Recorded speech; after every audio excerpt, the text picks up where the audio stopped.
Inflammation is a complex biological response at a site of damage or infection in the body. The initial response is acute inflammation, which starts to occur a short period of time after the damage to the tissue is made.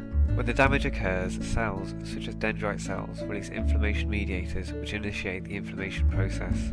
This causes vasodilation, which results in more. The inflammatory response can be triggered by an invasion of bacteria, or by a cut or other physical damage to cells. Chemicals, such as histamine, released by the bacteria or damaged cells accumulate in the tissue. These chemicals cause nearby blood vessels to dilate. The dilated blood vessels become more permeable, and plasma fluid and complement proteins leak out into the tissue. The complement proteins attack the bacteria and attract white blood cells.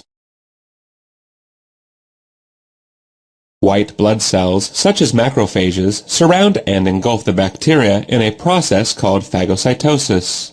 White blood cells can also digest any damaged cells. Macrophages may also release cytokines that cause a fever.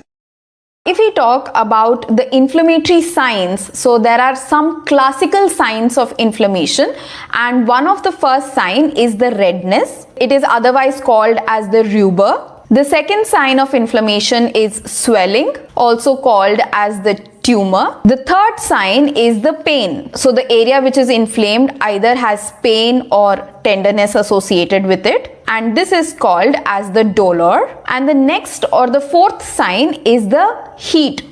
So if you touch this area, then it will be slightly warmer compared to the other areas. So if you test that area, it will be slightly more hotter. So heat is also called as calor. So these four signs were given by a person called as Celsus.